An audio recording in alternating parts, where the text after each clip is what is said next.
On est passé par toutes les émotions, mais cet Olympico du 1er février restera l'un des grands moments de cette première saison de l'OM version Roberto De Zerbi. Une victoire 3-2 comme lors du match aller avec des buts de Greenwood, Rabiot et Luis Enrique. 3 points hyper importants pour la suite de la saison et une communion magnifique avec le public du Vélodrome dans une grosse ambiance. On va analyser cette très belle soirée dans le débrief en commençant par l'analyse du match dans sa globalité avant de passer aux notes des Olympiens dans une deuxième partie, puis de faire un point mercato en fin de vidéo. D'ailleurs, avant qu'on passe au vif du sujet, dites-moi ce que vous avez pensé de cette victoire marseillaise, et n'hésitez pas aussi à me donner vos tops et vos flops pour qu'on puisse comparer nos points de vue dans les commentaires.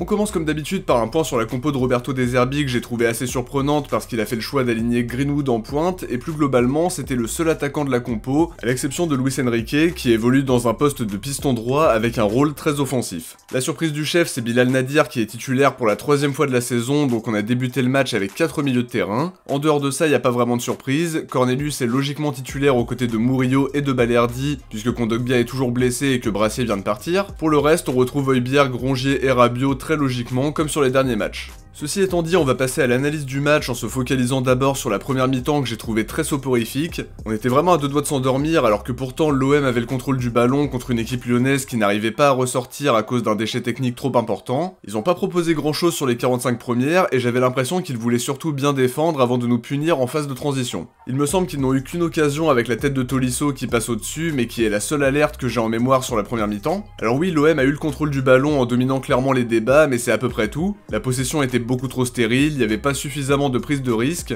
le jeu proposé était beaucoup trop scolaire, on n'a pas réussi à trouver Greenwood qui était trop seul sur le front de l'attaque. En revanche, le jeu a beaucoup penché à gauche avec Quentin Merlin qui avait beaucoup de liberté, il a parfois distillé de bons centres mais on n'avait personne pour les couper, pas assez de présence dans la surface, donc pas grand chose à espérer sur les phases offensives, même s'il y a eu des choses intéressantes à la construction, mais à l'approche de la zone de vérité, il manquait vraiment quelque chose. En deuxième mi-temps, j'ai bien aimé l'entame avec la volonté marseillaise de proposer un jeu plus rapide avec plus de rythme, mais contre toute attente, c'est Lyon qui ouvre le score sur leur première occasion franche du match, avant ça il y avait rien du tout. Leur contre-attaque a été très lente, mais on se fait punir sur une passe de Cherki qui passe vraiment entre Cornelius et Merlin, avec Tolisso qui finit parfaitement. Un but qui vient réveiller les Lyonnais puisqu'ils se procurent deux grosses occasions, avec l'arrêt d'abord de Rouli puis Rongier qui vient contrer la frappe de Cherki. Pour réagir, De Zerbi fait entrer Gouiri sous une grosse ovation du Vélodrome, un choix qui est tout de suite payant parce qu'il est décisif quelques secondes plus tard avec une frappe contrée qui se transforme en passe D pour Greenwood, qui n'a plus qu'à marquer dans le but vide. Ça fait un partout, puis 2-1 sur une action où Højbjerg est trouvé dans la surface, il remise de la tête pour Rabiot qui finit lui aussi de la tête. Alors maintenant on arrive au moment de l'analyse où on doit à nouveau parler de l'arbitrage, on a tous été très énervés en voyant Lyon obtenir un penalty sur une main de Rabiot qui est bien réelle, mais ça fait plusieurs années qu'on entend dire qu'il n'y a pas main quand ça touche une autre partie du corps avant. C'est exactement la situation qu'on a vue hier soir, mais le penalty a quand même été accordé après visionnage. A priori la règle a changé et c'est là tout le problème. On a du mal à trouver de la cohérence dans les décisions arbitrales, et forcément si tu changes les règles chaque année, on s'en sort pas. Heureusement ça nous a pas empêché de prendre 3 points, mais on en aurait sûrement parlé moins tranquillement si on avait perdu ou concédé le match nul, donc on aimerait plus de clarté à ce niveau-là. Après le 2-2, on a vu un OM très conquérant qui s'est procuré plusieurs occasions, la tentative de Cornelius qui finit proche de la ligne, la frappe de Gouiri après une belle combinaison et encore une fois un arrêt de Perry, mais le clou du spectacle c'est la merveille de centre de Paul Lirola et la reprise de volée magnifique de Luis Enrique pour mener 3-2 à quelques minutes de la fin, et aller chercher cette victoire qui n'a pas été simple, mais qui est tellement importante pour tout un tas de raisons. On reste deuxième en maintenant la distance avec Monaco et Lille, on profite du match nul de Nice pour les mettre à 6 points, mais même sans parler de l'aspect classement, c'est le genre de victoire au forceps qui soude un groupe, une victoire au caractère qui fait vraiment plaisir. J'ai adoré les images de la fin de match avec l'ensemble du groupe et le staff qui se félicite, la communion avec le public qui est vraiment belle à voir, et clairement c'est une victoire hyper positive pour construire une dynamique jusqu'à la fin de la saison, et c'est tout ce qu'on va se souhaiter.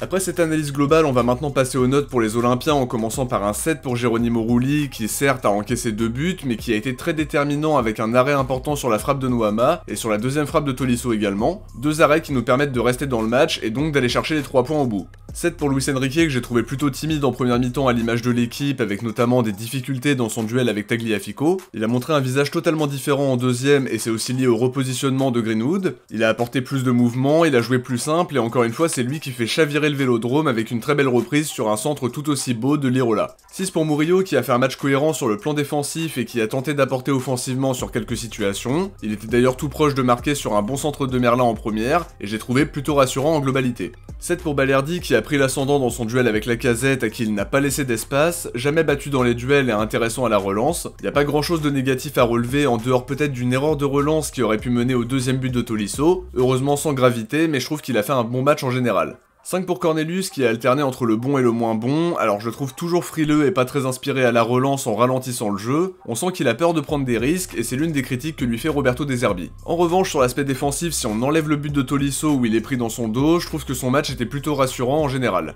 5 aussi pour Merlin qui était très libre dans son couloir gauche et qui a tenté d'apporter offensivement. On a vu des centres intéressants mais soit il y avait personne pour les couper, soit ça manquait de précision. A noter aussi son mauvais choix en début de match où il va frapper petit filet alors qu'il avait d'autres solutions sur sa droite. 7 pour Højbjerg qui a vraiment fait un super début de match en prenant beaucoup d'initiatives offensivement. Dans l'ensemble, je l'ai trouvé très précis dans ce qu'il a entrepris et toujours taille patron dans les duels au milieu de terrain. Il est aussi passeur décisif pour Rabiot après un bel appel au second poteau. 6,5 pour Rongier que j'ai trouvé assez neutre en première mi-temps et c'est aussi lié au peu de solutions qu'il avait devant lui. En revanche, je l'ai trouvé impérial en deuxième mi-temps en remportant beaucoup de duels dans l'entrejeu. 5 pour Bilal Nadir qui n'a pas fait une grande première mi-temps malgré sa bonne volonté. On peut noter sa belle passe en profondeur pour Merlin en début de match, il y a 2 frappes trop peu dangereuses pour inquiéter Perry, et une occasion gâchée en début de deuxième mi-temps, donc j'ai envie de lui mettre une note moyenne. En revanche, j'ai aimé la personnalité qu'il a montrée et sa volonté d'apporter devant, mais ça manquait de tranchant en règle générale. 8 pour Rabiot qui a vraiment fait un super match que ce soit par ses tacles autoritaires en première mi-temps ou par sa grosse activité en deuxième avec plus de prise d'initiative offensive. Il a été récompensé par le but du 2-1 en se projetant parfaitement et on peut aussi noter qu'il a été très impactant sur le plan défensif en gagnant pas mal de duels et en récupérant plusieurs ballons importants. Pour terminer sur les titulaires, 7,5 pour Greenwood qu'on a trop peu vu sur la première mi-temps dans un rôle assez spécial de numéro 9 qui n'était pas suffisamment accompagné par ses coéquipiers. Il a ensuite été replacé dans son rôle habituel en rayonnant à nouveau, passeur clé sur le but de Rabiot en trouvant parfaitement Højbjerg au second poteau, buteur en profitant de la frappe contrée de Gouiri et aussi à l'origine du but de Luis Enrique. Il a vraiment fait un bon match alors même que ses 45 premières minutes ont été compliquées.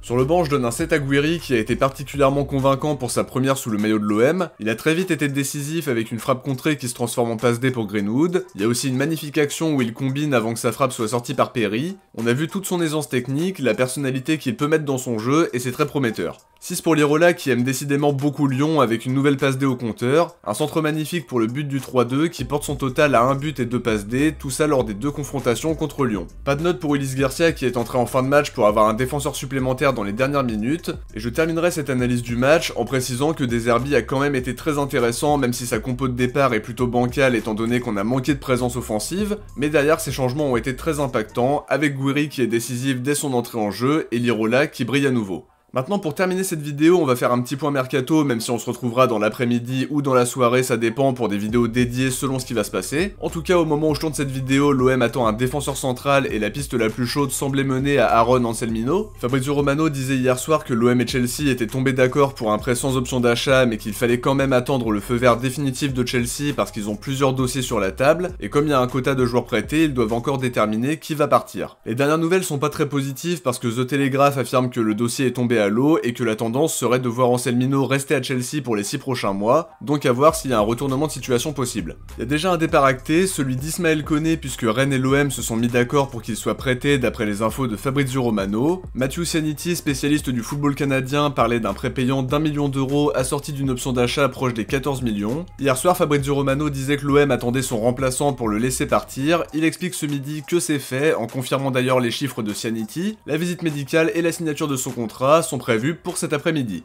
Fabrizio Romano nous parle aussi d'une autre piste qui est explorée au milieu de terrain. Apparemment, l'OM aurait relancé le dossier Bennacer et aurait proposé un prêt avec option d'achat à Milan, à voir maintenant si ça peut se concrétiser. RMC précise que l'OM a proposé un prêt avec option d'achat de 10 millions d'euros au Milan. Pour autant, la piste Fagioli est toujours d'actualité. Gianluca Di Marzio affirme qu'il se rapproche de Marseille puisque l'OM a proposé un prêt avec une option d'achat obligatoire selon certaines conditions, qui implique une qualif en Ligue des Champions et un certain nombre de matchs joués. À voir qui de Bennacer, Fagioli ou peut-être une surprise sera la nouvelle recrue de l'OM au milieu de terrain. Si on en croit l'équipe et Foot Mercato, il y aurait un autre départ qui serait acté, c'est celui de Bamo Meïté à Montpellier, puisqu'un accord a été trouvé entre les deux clubs pour le prêt sec du défenseur. De mon côté, j'arrive à la fin de cette vidéo, qui sera sans doute pas la seule de la journée au vu de l'actualité brûlante qui nous attend entre les départs et les arrivées. J'espère que la vidéo vous a plu, et comme d'hab, n'oubliez pas de laisser un like si vous avez aimé, et de vous abonner en activant les notifs si c'est pas encore fait. Si vous avez regardé le débrief jusqu'au bout, écrivez victoire dans les commentaires. N'hésitez pas à voter pour votre Olympien du match dans l'onglet communauté qui a récemment été renommé nommé en onglet poste si je me trompe pas. Je vous dis à tout à l'heure pour faire d'autres points sur le mercato. Ciao, portez-vous bien et surtout allez l'OM.